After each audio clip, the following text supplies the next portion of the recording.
3500 migrants et près de 1500 demandes d'asile faites depuis janvier dernier. Aujourd'hui, la préfecture du Pas-de-Calais a reçu les associations qui œuvrent auprès des migrants pour tenter de répondre à leurs craintes avant l'approche de l'hiver. La volonté de l'État, et c'est maintenant décidé, est de doubler cette capacité. Donc il y a 2 modulaires supplémentaires qui vont être installés de manière à recevoir 200 femmes, puisque nous avons des femmes qui sont en liste d'attente avec des enfants. Il y aura aussi une amélioration du lieu de vie, puisqu'elles seront plus nombreuses. Pour le centre de jour Jules Ferry, il va y avoir aussi une amélioration des conditions d'attente au moment des repas. Nous avons parfois des files très longues, donc il va y avoir un toit couvrant qui permettra aux migrants d'attendre la distribution des repas dans de meilleures conditions.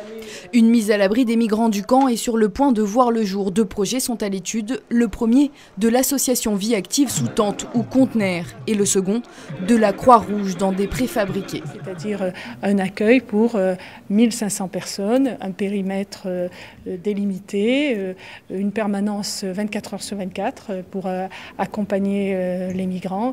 En plus de ces hébergements, un des grands points abordés, le plan grand froid.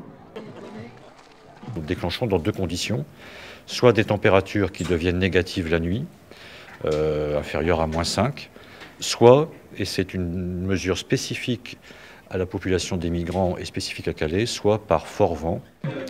Tous ces aménagements seront mis en place d'ici 3 mois.